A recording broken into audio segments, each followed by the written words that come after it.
நான்காம் நாள் நினைவு நாளாகவும்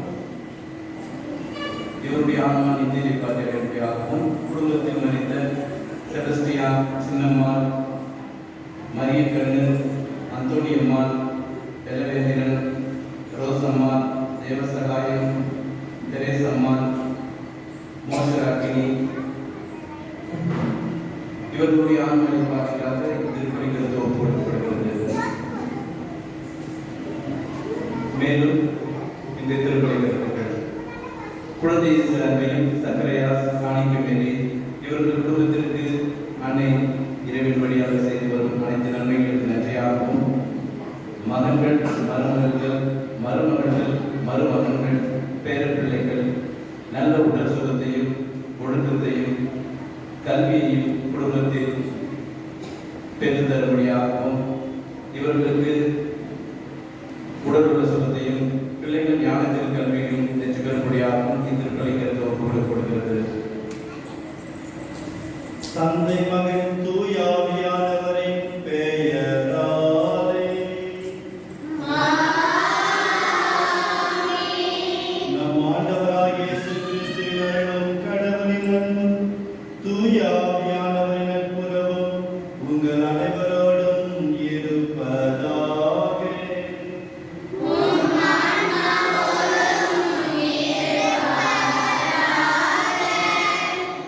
இயேசுவில் என் அன்பான சகோதர சகோதரிகளே, இன்றைய திருப்பலியானது சிறப்பாக என்னுடைய தந்தை பிச்சமுத்துடைய ஆண்களை பாட்டிக்காக ஒப்புக் கொடுக்கப்படுகின்றது. இவர் இறைவனை சேர்ந்து 9 ஆண்டுகள் நிறைவேற்றுள்ளது. ஆண்டவர் இயேசு கிறிஸ்து இவரை ஆசீர்வதித்து தனது நினைவுக்கு அழைத்துக் கொண்டு எங்கள் குடும்பத்திற்கு பரிந்து பேசும் புனிதராக இருக்கும்படியாக இந்த திருப்பலி சிறப்பாக ஜெபித்துக் கொள்வோம்.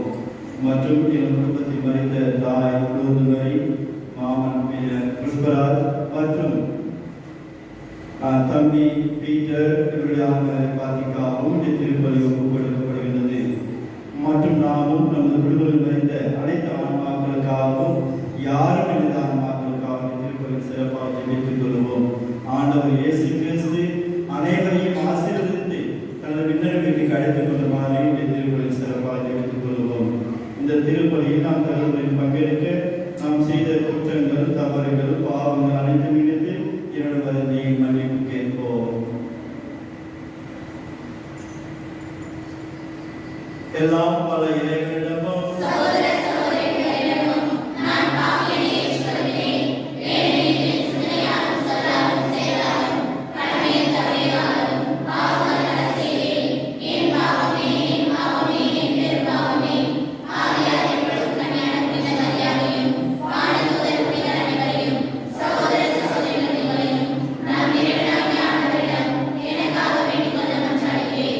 எல்லாம் பல இறைவன் நம்மை இரக்கம் வைத்து நம் பாவங்களை மன்னி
என் தந்தை பெற்றமுத்து மீது கடவுள் இரக்கம் கொண்டு அவருடைய பாவங்களை மன்னித்தருளும். அவர் நிலையான ஒளியில் மகிழ்ந்திருப்பதை நாங்களும் காண வரம் அருள்வீராக. உம்மோடு தூயாவியானவரின் ஒன்றிப்பில் இரவாயிருந்து வாழ்ந்தும் ஆட்சி செய்தினுடைய ஆண்டவர் உம்முடைய திருமகனுமாகிய இயேசு கிறிஸ்து வழியாக உம்மை மன்றாடுகின்றோம்.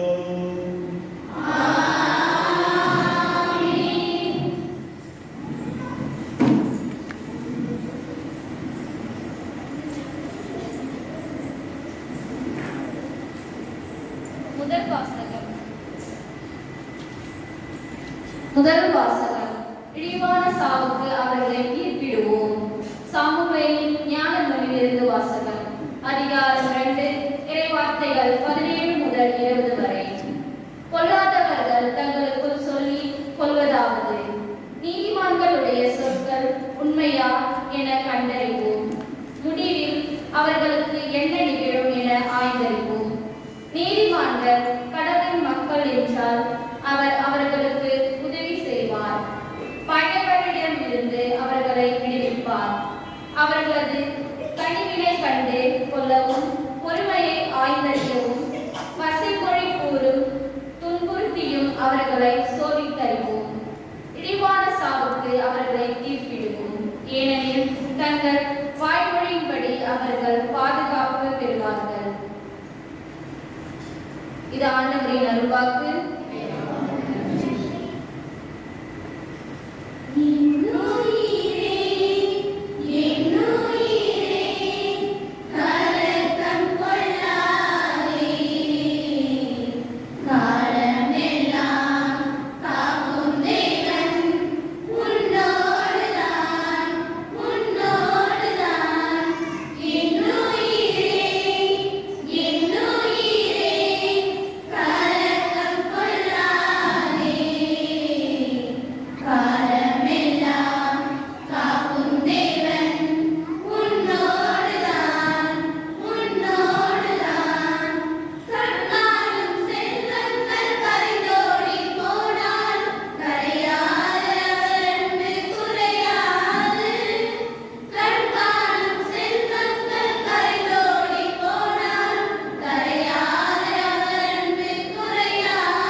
இரண்டாம் வாசகம்.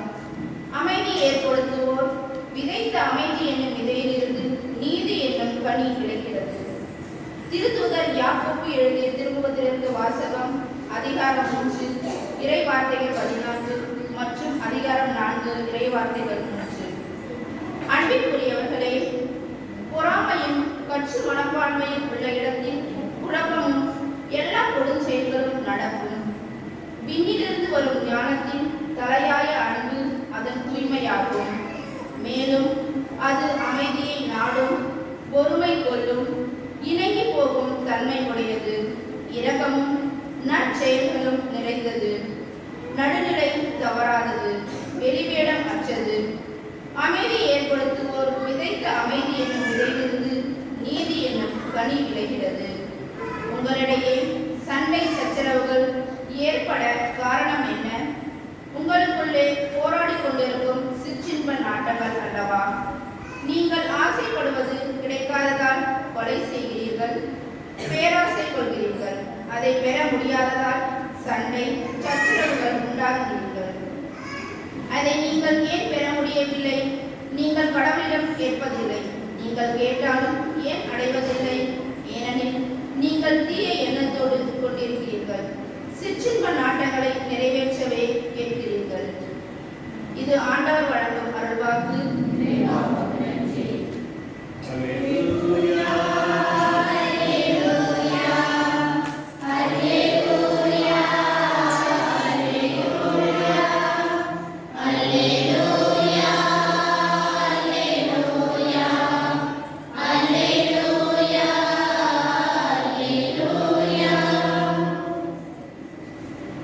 ஆண்டவர்களோடு இருப்பாராக.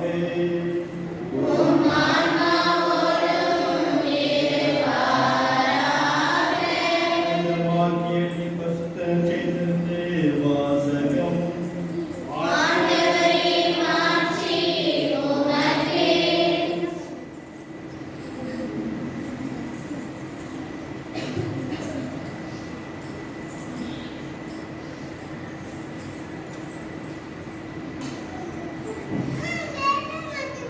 மார்க்கு எழுதிய நற்செய்தி அதிகாரம் 9 இறை வார்த்தைகள் 30 முதல் 37 முடிய. அக்காலத்தில் இயேசுவும் அவருடைய சீடர்களும் புறப்பட்டு கலிலேயா வழியாக சென்றார்கள். அது யாருக்கும் தெரியக்கூடாது என்று இயேசு விரும்பினார். ஏனெனில் மானிட மகன் மக்களின் கையில் ஒப்புவிக்கப்படுகின்றார். அவர்கள் அவரை கொலை செய்வார்கள்.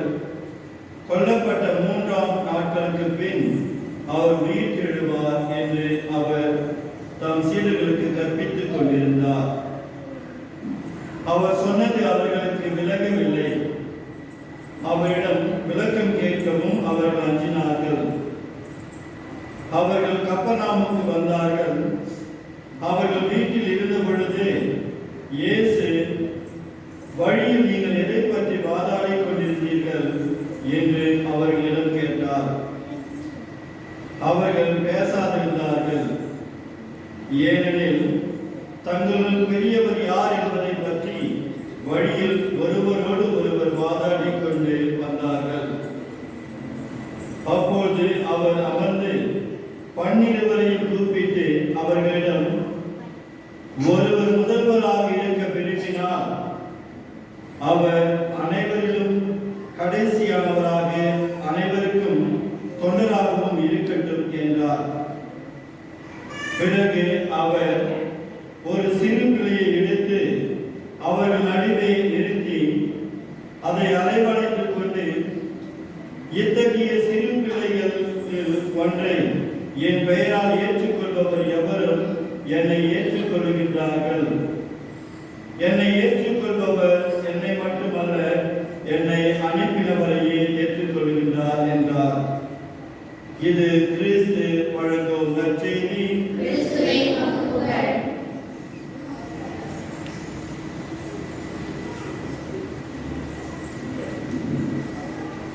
ஒருவர் முதல்வராக இருக்க விரும்பினால் அவர் அனைவரிலும் கடைசியானவராக அனைவருக்கும் தொண்டு ஆற்றலாக இருக்க வேண்டும் என்றார் நம் ஆண்டவர் இயேசு கிறிஸ்து. மார்க்கு எழுதிய நற்செய்தி அதிகாரம் 9 இறைவார்த்தை 36. இயேசுவில் என் அன்பான சகோதர சகோதரிகளே,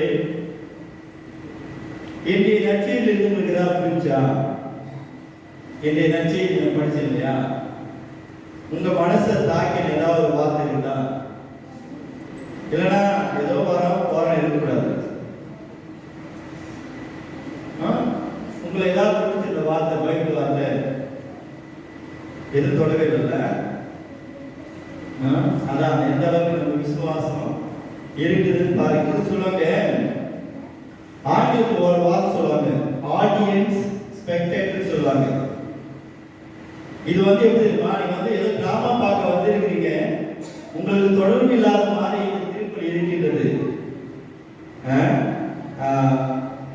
இந்து கோயிலில் போனா பூஜா வீடுகள் தான் பூஜை பண்றது. மிச்சம் வரவங்க என்ன பண்ணுவாங்க, நின்று பார்ப்பாங்க, மனசுல வேண்டிக்குவாங்க.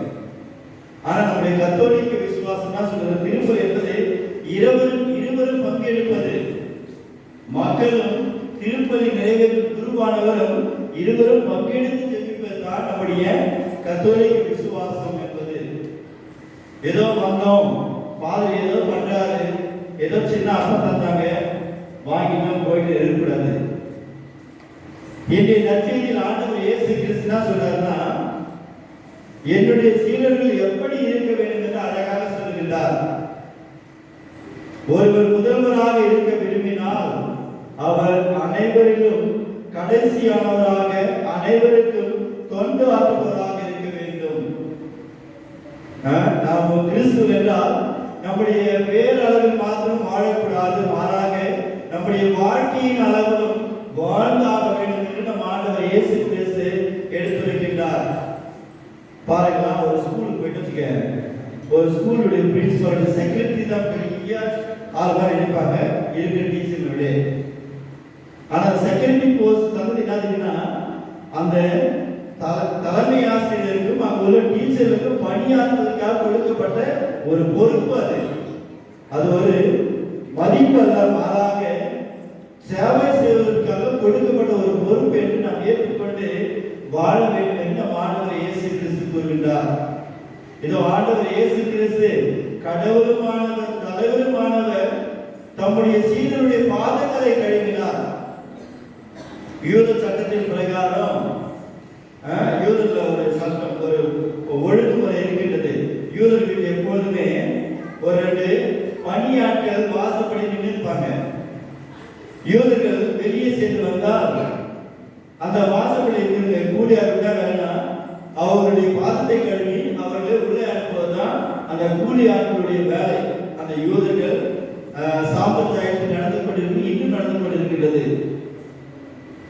அப்படியாப்பட்ட ஒரு பணியை ஆண்டவர் இயேசு கிறிஸ்து ஒரு யூதராக இருந்து கொண்டு, ஒரு வேலையாட்களாக தன்னை மாற்றிக்கொண்டு ஆண்டவர் இயேசு கிறிஸ்து தன்னுடைய சீடர்களுடைய பாதங்களை கழுவினார் என்று நாம் பெரிய விழாக்கிழமை என்று அந்த இரவு உணவுக்கு முன் நாம் அதை பார்க்கின்றோம். இயேசுவின் அன்பான சகோதர சகோதரிகளே, நாம் அனைவரும் தொண்டு ஆற்றுபவர்களாக வாழ வேண்டும், பிறருக்கு பணிபுரிவதாக வாழ வேண்டும், பிறகு நமக்கு பணியை புரிய வேண்டும் என்று ஆண்டவர் இயேசு கிறிஸ்து யாரும் சொல்லவில்லை. உங்களுக்கு ஒரு பொறுப்பு கொடுக்கப்பட்டிருக்கிறதா, அந்த பொறுப்பு ஒரு சான்ஸாக எடுத்து மக்களுக்கு சேவை செய்து கடவுளை நீ காண்பிக்க வேண்டும் உன்னுடைய பொறுப்பின் வழியாக என்று நம் ஆண்டவர் இயேசு கிறிஸ்து இந்த நற்செய்தி வழியாக நமக்கு அழகாக எடுத்திருக்கிறார். என்னுடைய சீடர்கள் என்பது பிறருக்கு நீங்கள் சேவை செய்ய வேண்டும், பிறருக்கு நீங்கள் உபயோகப்படுவதாக இருக்க வேண்டும் என்று நம் ஆண்டவர் இயேசு கிறிஸ்து இன்றைய நற்செய்தி வழியாக நமக்கு எடுத்திருக்கின்றார். சில சமயங்கள் இது மாறாக நடக்கிறது. இந்த நவீன உலகத்தில் நான் ஒரு லீடராக இருந்தால் எனக்கு தான் நீங்க எல்லாம் சேவை செய்ய வேண்டும், எனக்கு பின்னாடி தான் நீங்க வர வேண்டும் என்று சில சமயங்கள் எதிர்பார்த்து கொண்டிருக்கின்றோம். அதுதான் நம்முடைய தேசப்பட்ட சொன்னாரு கிறிஸ்துவ மக்களை பார்த்து, I hate the Christians, I love Christ and his teaching. நான் கிறிஸ்துவ மக்களை வெறுக்கின்றேன். எதற்காக என்றால் அவர்கள் பொய் சொல்லிக்கொண்டு நாங்கள் இயேசுவின் சீடர்கள், இயேசுவின் பெயரை வைத்துக் கொண்டிருக்கிறோம், இயேசு சொல்லுவதை எதுவும் அவர்கள் செய்வதில்லை என்பதனால் நம்ம தேசபக்த Mahatma Gandhi I hate the Christians, I love the Christ and teaching சொன்னார். ஆண்டவர் இயேசு கிறிஸ்து கடவுளுமானவர் வாழ்க்கையில் போதித்தார், வாழ்க்கையில் வாழ்ந்தார். அவருடைய மக்களாகிய நீங்களும் நானும் கூட அவருடைய வார்த்தைகளை கேட்டு தினந்தோறும் நம்முடைய வாழ்க்கையில் வாழ வேண்டும் என்று இன்றைய நற்செய்தி வாசகம் நமக்கு எடுத்திருக்கின்றது. அதுதான் சொல்றாங்க ஒரு பழமொழி, நூலும் போல சேலை. புலிக்கு பொறுத்து பூனியாக மாறாது. ஆண்டவருடைய இயேசுவின் சீடர்கள் என்பது நீங்க உங்களுடைய வாழ்க்கை வழியாக போதித்து காண்பீர்கள் என்று நம்ம ஆண்டவர் இயேசு கிறிஸ்து நமக்கு எடுத்துரைக்கிறார். நாம் எப்பொழுதெல்லாம் அடுத்தவருக்கு நல்லது செய்கின்றோமோ, நாம் எப்பொழுதெல்லாம் அடுத்தவருக்கு பணிபுரிகின்றோமோ, கடவுளே நமக்கு தெரியாத சமயத்தில் நமக்கு உதவுவார், பணிபுரிவார் என்று இங்கே நற்செய்தி வாசகம் நமக்கு எடுத்துரைக்கிறது. ஒரு சின்ன கதை எனக்கு ஞாபகம் வருகிறது. ஒரு குடும்பத்தில் ஒரு தந்தை ஒரு மகன் மாத்திரம் இருக்கின்றார்கள். இருக்கும்போது தந்தை மகனானவர் ஸ்கூலுக்கு சென்று வருகின்றான், காலேஜ் சென்று வருகிறான். தந்தையானவர் 3 வேளை அவனுக்கு சமைத்து வைப்பது அவருடைய வேலை. ஒரு நாள் இரவு அந்த தந்தையானவர் கஞ்சி சமைத்து வைத்திருக்கிறார் என்று கோப்பையில, அந்த ஒரு கோப்பையில கஞ்சியில முட்டை வச்சிருக்காரு, இன்னொரு கோப்பையில முட்டை இல்லை. 2 பேரும் டேபிள் அமர்றாங்க. தந்தையானவர் ஜெபம் சொல்லுகிறார். மகனை பார்த்தாப்பா உனக்கு எது வேணுமோ எடுத்து சாமின்றாரு. மகன் எடுத்தோடனே எடுப்பான். முட்டை இருக்கிற கோப்பை எடுப்பான், முட்டை இல்லாத கோப்பை எடுப்பான். அந்த கஞ்சியில நீங்க சொன்ன மாதிரி முட்டை இருக்கிற கோப்பை எடுத்துக்கிறாரு. 2 பேரும் சாப்பிட்றாங்க. சாப்பிட்டு கொண்டு இருக்கும் பொழுது அவன் நினைச்சுக்கிறான், அறிவாளி அப்பா, எங்க அப்பாவோட நான் அறிவாளி பார்த்தியா, எங்க அப்பா வெறும் கஞ்சி தான் சாப்பிட்றாரு, என் முட்டையும் கஞ்சி 2 சேர்ந்து சந்தோஷம் சாப்பிட்டு இருக்கும் பொழுது கொஞ்ச நேரம் கடைசியா அடியில வரும்போது அப்பாவுடைய கோப்பை 2 முட்டை பார்க்கலாம். பார்த்தோன்னே எப்படி இருக்கு அந்த தம்பிக்கு, என்னடாது நம்மளே தான் அப்பா ஏமாத்திட்டாரு. அப்பொழுது அந்த அப்பா பார்த்து மகனை பார்த்து சொல்றாரு, மகனே, கண்ணால் காண்பது எல்லாம் உண்மையாக இருக்கு நினைத்து விடாது. கண்ணால் காண்பது அனைத்தும் உண்மையாக இருக்கும் என்பது எப்பொழுது நினைத்து விடாது. சில சமயங்கள் கண்களே நம்மை ஏமாற்றக்கூடும் என்று சொல்லிவிட்டு, அந்த சின்ன நேரத்தில் சொல்லிவிட்டு அதே மாதிரி ஒரு நாள் கடந்து விட்டது. 2ஆவது நாள் என்ன பண்றாரு, அதே மாதிரி அந்த தம்பி காலேஜுக்கு போறான், திரும்பி வரான். 2 கோப்பையில கஞ்சி ஆகிட்டாரு. ஒரு கோப்பையில முட்டை, இன்னொரு கோப்பை வச்சுக்கிறாரு, முட்டை இல்லாத. அப்ப என்ன பண்ணா, அந்த தம்பி வந்தோடனே அப்பா மாமலா ஜெபம் பண்றாரு. ஜெபம் பண்ண உடனே எப்ப அவனுக்கு எது வேணுமோ எடுத்து சாமின்றாரு. அப்ப எந்த கோப்பை சூஸ் பண்ணுவோம்? முட்டை இல்லாத எதுக்கு சூஸ் பண்றான்? அதெல்லாம் 2 இருக்குமே பஸ் அனுபவம் வந்துச்சு. அப்பா நம்ம இப்ப என்ன பண்றா, 2வது கோப்பை அப்பா முதல் கோப்பை முட்டை சாப்பிடுறாரு. 2வது கோப்பை கடைசியில் ஒரு முட்டை கிடைக்கல. அப்ப எப்படி இருக்கு அவனுக்கு? அதான் இந்த விஷயம் அப்பா நம்ம ஏமாத்திட்டாரா? அந்த சமயத்தில் சொல்றாரு, மகனே, உன்னுடைய வாழ்க்கையில் உன்னுடைய அனுபவம் கூட சில சமயங்களில் உண்மையாக இல்லாமல் போகலாம்.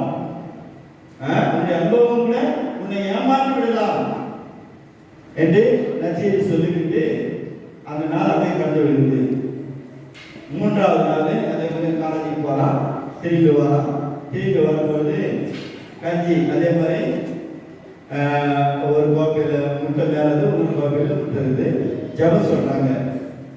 ஜெபம் சொல்லிட்டு அப்ப என்ன சொல்றான், அப்பா என்ன சொல்றேன், கோடை பார்த்து, எப்பா உனக்கு எந்த கோப்பை வேணும்? அப்ப என்ன சொல்றான், உடனே எந்த கோப்பை எடுப்பாங்க தம்பி? முட்டை இருக்குது எப்படின்னா முட்டை இல்லாத எடுப்பானா?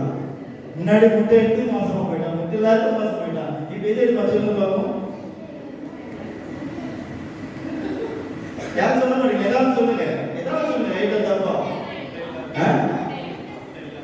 முட்டை இல்லாத எடுப்பான், எடுப்பானா? முட்டை இல்லாத முட்டை இருந்து எடுத்தான், சாப்பிட்டு எடுத்தான்.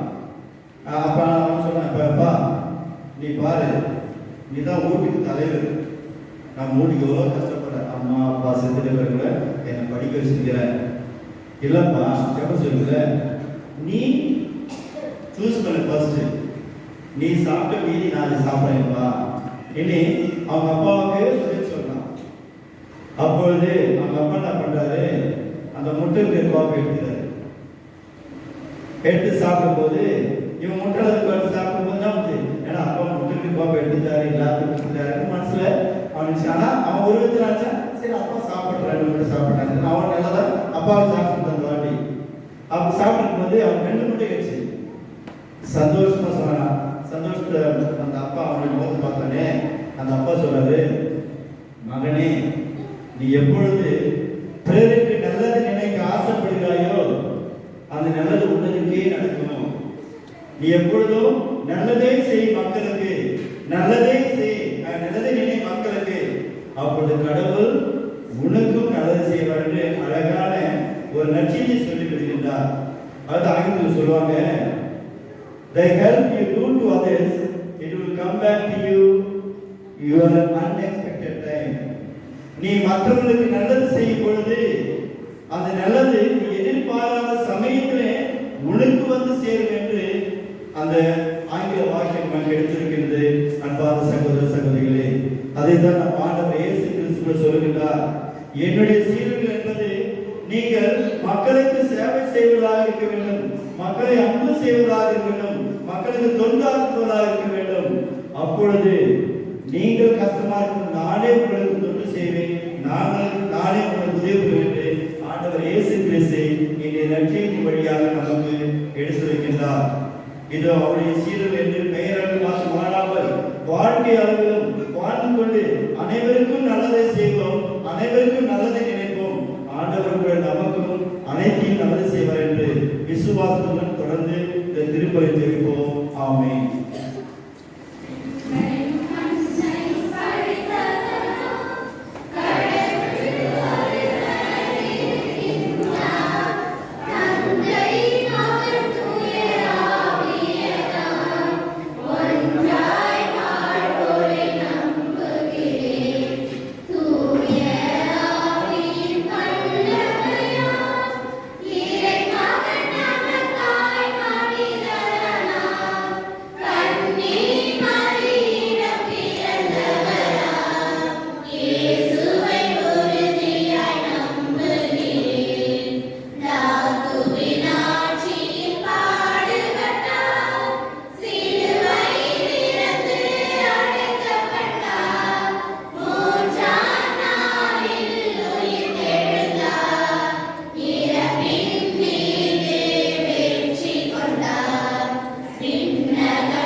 அன்புமிக்க சகோதர சகோதரிகளே, கடவுள் நமக்கு செய்த நன்மைகளை நினைவு கூறுதல் ஒன்று கூடிய நாம் அவரை மன்றாடுவோம்.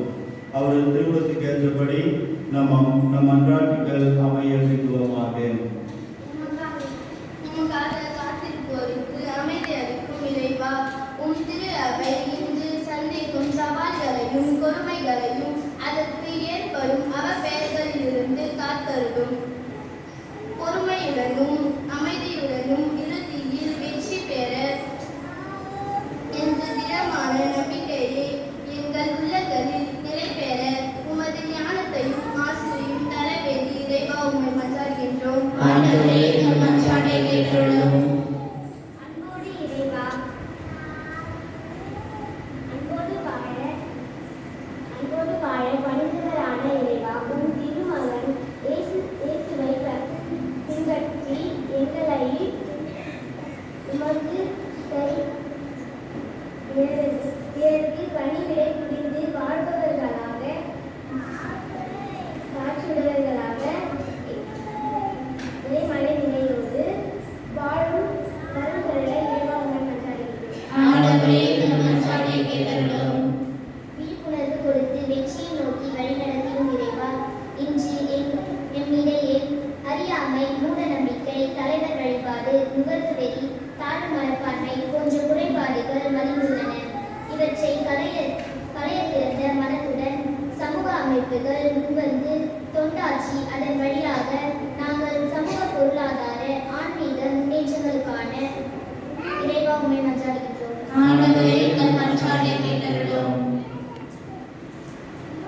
மற்றும் நம் சொந்த தனிப்பட்ட தேவைகளுக்காக கொஞ்சம் கவனமாக ஆண்டவரிடத்தில் ஜெபித்துக் கொள்வோம்.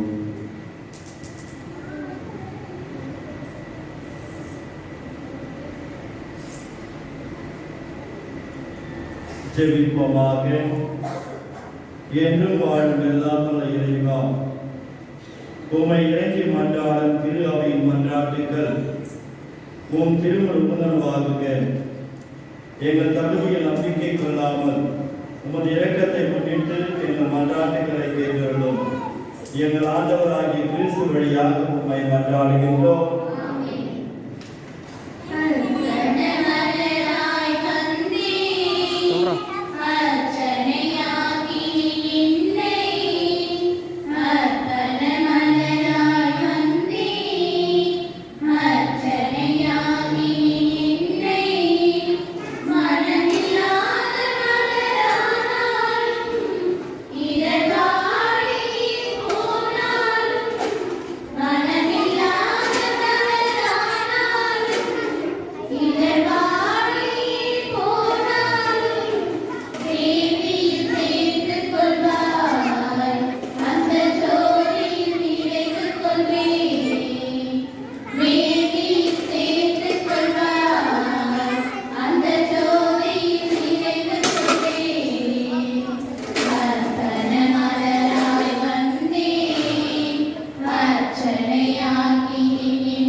சகோதர சகோதரிகளே, என்னுடைய உங்களுடைய மனதை எல்லாம் தந்தையாக விளங்கியதாகபடி மன்றாடுங்கள்.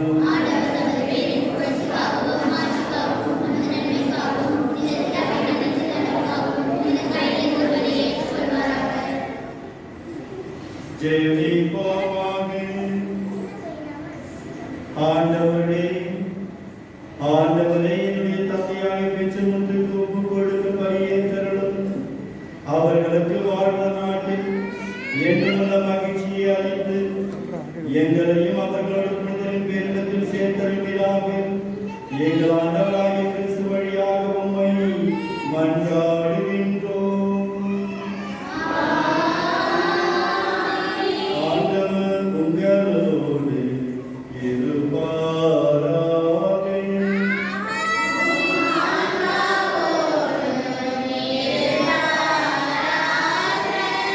எங்களை மேலே எழுப்புங்கள்.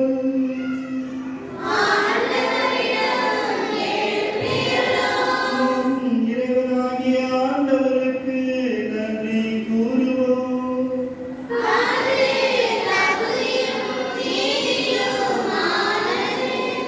ஆண்டவரே தூயவரான தந்தை, என்றும் உள்ள எல்லாம் வல்ல இறைவா, எங்கள் ஆண்டவராகிய கிறிஸ்து வழியாக என்னாலும் எவ்விடத்திலும் நாங்கள் உமக்கு நன்றி செலுத்துவது மெய்யாகவே தகுதியும் நீதியும் ஆகும். எங்கள் கடமையும் மீட்பிற்குரிய செயலும் ஆகும். ஏனெனில் நாங்கள் அனைவரும் சாகாமல் இருக்க கிறிஸ்து ஒருவரை சாவை ஏற்றுக்கொண்டார். நாங்கள் அனைவரும் என்றும் உமக்காக வாழ்ந்திடும் அவர் ஒருவரை சாக திருவுலமானார். ஆகவே வானதூதர்களோடு ஒன்று சேர்ந்து நாங்களும் உம்மை புகழ்ந்து மகிழ்ச்சியுடன் அக்களிப்புடன் ஒரே குரலால் பாடுவதாவது.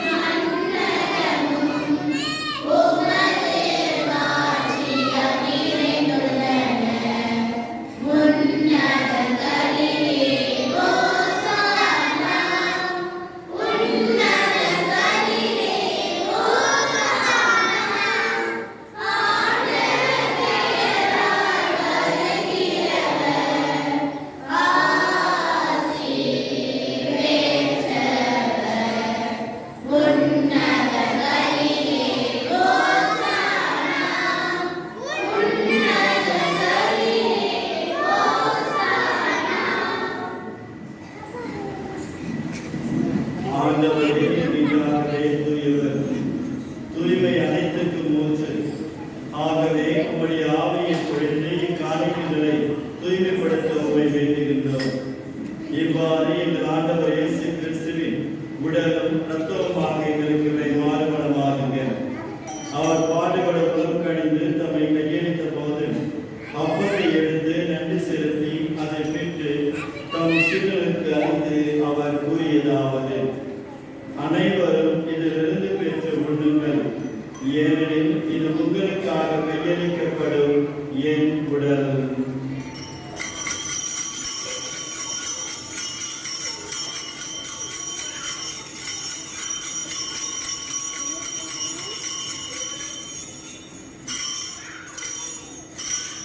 அவ்வண்ணமே இரவு விருந்தை அருந்திய பின் கிண்ணத்தை எடுத்து மீண்டும் உமக்கு நன்றி கூறி தம் சீடர்களுக்கு அளித்து அவர் கூறியதாவது: அனைவரும் இதிலிருந்து பெற்று பருகுங்கள், ஏனெனில் இது புதிய நிலையான உடன்படிக்கைக்குரிய இரத்தத்தின் கிண்ணம். இது பாவ மன்னிப்புக்கென்று உங்களுக்காகவும் பலருக்காகவும் சிந்தப்படும். இதை என் நினைவாக செய்யுங்கள்.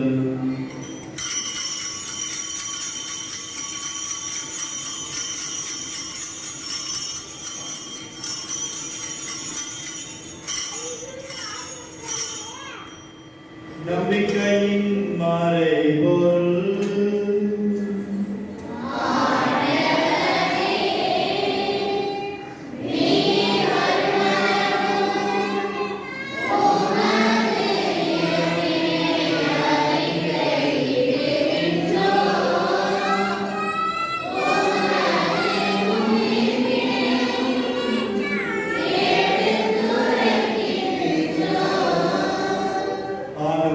ஆண்டவரே,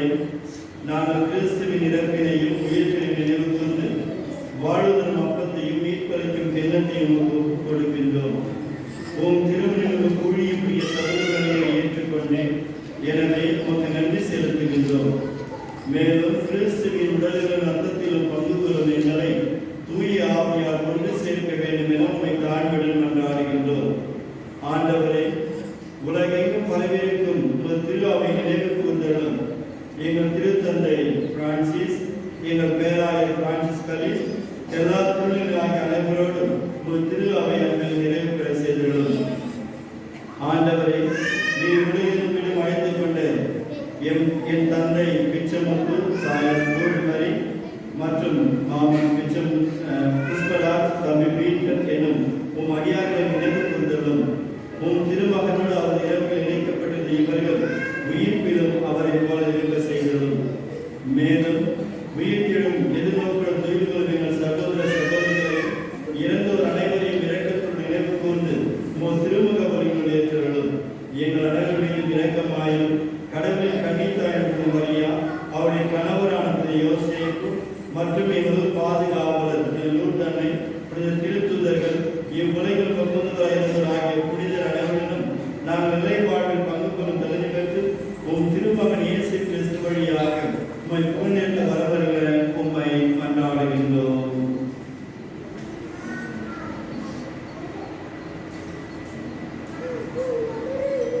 இவர் வழியாக இவரோடு எல்லா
இதோ நம் ஆண்டவர் இயேசு கிறிஸ்து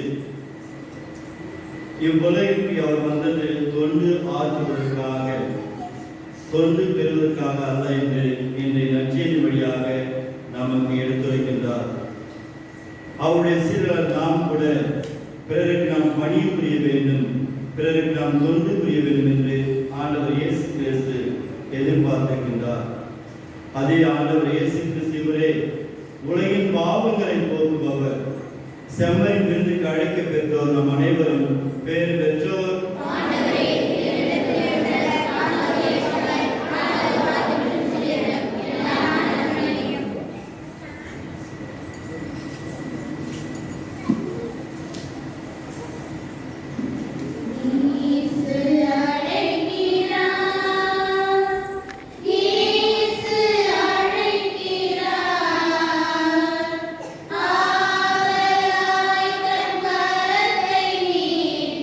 அன்பு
தண்ணீரே கிறிஸ்துவின் விழாவின் தண்ணீரே என்னை கழுவிடுமே என்னை கழுவிடுமே கிறிஸ்துவின் பாடுகளே கிறிஸ்துவின் பாடுகளே என்னை தீட்சிடுமே என்னை தேற்றிடுமே ஓ நல்ல இயேசுவே ஓ நல்ல இயேசுவே எனக்கு செவிசாயும் எனக்கு செவிசாயும் திருக்காயங்களுள் திருக்காயங்களுள் என்னை மறைத்தருளும் என்னை மறைத்தருளும் உம்மிடமிருந்து உம்மிடமிருந்து என்னை பிரிய விடாதேயும் என்னை பிரிவிடாதேயும் தீய பகைவரிடமிருந்து தீய பகைவரிடமிருந்து என்னை காத்தருளும் என்னை காத்தருளும் எனது இறப்பின் வேளையில் எனது இறப்பின் வேளையில் என்னை அழைத்தருளும் என்னை அழைத்தருளும் உம்மிடம் வர எனக்கு கட்டளை தருளும் எனக்கு கட்டளை தருளும் புனிதர்களோடு இக்காலமும் புனிதர்களுடைய காலமும் உம்மை புகழச் செய்யும் உம்மை புகழச் செய்யும் ஆமென் ஆமென் செவிப்போமாகே.